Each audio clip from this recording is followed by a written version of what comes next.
नमस्कार दोस्तों। आज हम पढ़ेंगे poem dust of snow composed by Robert Frost. पहले समरी देख लेते हैं इसकी हम। Dust of snow is a short and beautiful poem written by Robert Frost. It is a motivating poem that tells us how our view of perceiving things changes our minds and puts a greater impact on our lives. By enjoying the simple moment of life, we can get rid of our day-to-day problems and worries. This also helps us in living a happy and healthy life. In the Dust of Snow poem, the poet has mentioned a crow, snow, and a hemlock tree. The crow, dust of snow, and the hemlock tree describe the depressive and sorrowful mood of the poet. Since the poet was not in a good mood, he sees nature in the same way and describes nature's bitter side to express his feelings. इसी को हम थोड़ा सा हिंदी में देख लेते हैं समझने के लिए। Dust of snow Robert Frost द्वारा लिखी गई एक छोटी और सुंदर सी कविता है।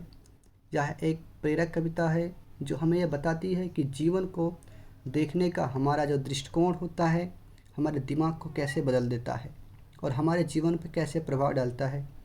जीवन के सरल क्षणों का आनंद लेते हुए हम अपनी दिन प्रतिदिन की समस्याओं और चिंताओं से छुटकारा पा सकते हैं।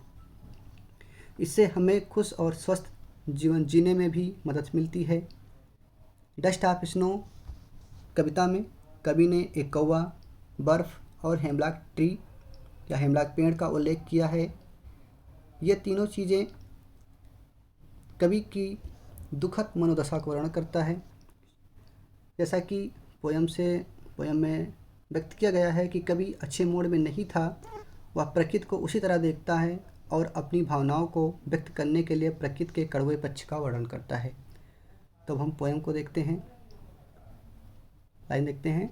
The way a crow shook down on me the dust of snow from a hemlock tree. ये ठंडी का टाइम है, आपको मालूम होगा जैसा कि वर्ड स्नो दिखा रहा है, बर्फ़। इसे साफ जाहिर होता है कि ये पोयम सर्दियों के टाइम की ही लिखी गई है। तो कभी कहता है कि the way a crow shook down on me the dust of snow from a hemlock tree. कभी कहता है कि वह एक उस टाइम में उदास मूड में था और एक हेमलॉक पेड़ के नीचे बैठा था। हेमलॉक पेड़ जो होता है एक पॉइजनस पेड़ होता है, ट्री होता है। ये छोटे छोटे फ्लावर होते हैं उसमें वाइट कलर के। सर्दियों का मौसम है और चारों तरफ बर्फ़ थी। उसी पेड़ पर एक कौवा भी बैठा रहता है, क्रो मीन्स कौवा। कभी पर बर्फ़ की धूल जो होती है, dust of snow, third line में मेंशन किया गया है। कभी पर बर्फ़ की जो धूल से कौवा जो है काँप रहा था। जब उसने जिस प्रकार से कौवे ने दबे जिस प्रकार से अक्रो कौवे ने सूक डाउन ऑन मी, जब उस पेड़ को हिलाया, सूक में होता है हिलाया, डाउन ऑन मी, और जब उसका डस्ट उसके कवि के ऊपर गिरता है, हिलाने के बाद जब उसका डस्ट उसके ऊपर गिरता है तो वह अपने विचारों से जाग जाता है। मीन्स उसके माइंड में कुछ चेंजेज आते हैं। एक बार फिर से देख लेते हैं। The way a crow shook down on me the dust of snow from a hemlock tree. Hemlock tree के पेड़ के नीचे कवि बैठा है और उस पर एक कौवा बैठा है।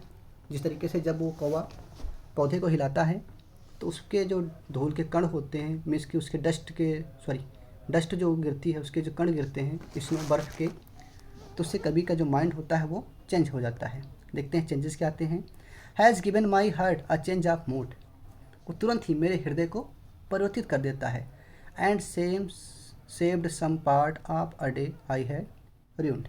और इस प्रकार से जब उसका माइंड चेंज होता है तो कभी सोचता है कि जो उसके जीवन में अभी तक जो उसने सारा दिन बर्बाद किया है, रूट किया है, बर्बाद किया है, जिस चीज़ को पछतावा कर रहा है, रूट में पछतावा होता है, रिग्रेट फील करना, जिस तरीके से वो पछतावा फील कर रहा था, वो सोचता है कि अब मैं आने वाले टाइम को मैं अच्छे से उपयोग में करूँगा। इस तरीके से एक बार फिर देख लेते हैं। The way a crow shook down on me the dust of snow from a hemlock tree has given my heart a change of mood and saved some part of a day I had ruined. Summary के रूप में एक तरीके से देख लिया जाता है। कभी कहता है कि वह एक उदास मूड में और एक हेमलाक पेड़ के नीचे बैठा होता है। ये सर्दियों का मौसम है और चारों तरफ बर्फ़ थी। उसी पेड़ पर एक कौवा भी रहता है। जब कौवा पौधे को हिलाता है तो उसकी जो बर्फ़ के कण गिरते हैं तो वह अपने विचारों से जग जाता है और वो अपने आसपास में जितनी गतिविधियाँ रहती हैं उन पर ध्यान देता है और इससे कभी का जो मूड होता है वो बदल जाता है। उसे अचानक से भी एहसास होता है कि उसने अपना जो सारा टाइम जो व्यर्थ में, रूड वर्ड लिखा है, व्यर्थ में बर्बाद किया है, अब मीन्स कि जो शेष बचा हुआ टाइम है वो उसको किसी अच्छे काम में प्रयोग करेगा। और यही एहसास उसके मूड को बदल देता है और उसे सकारात्मक ऊर्जा से भर देता है। बर्फ़ की धूल के एक हल्के से बौछार से उसके जीवन की सारी उदासी खत्म हो जाती है। उसका दिल खुशी से भर जाता है और वह यही सोचता है कि बाकी के दिनों को अच्छे से उपयोग करके अच्छे तरीके से सकारात्मक सोच के साथ करने के लिए वो तैयार हो जाता है। Thank you so much.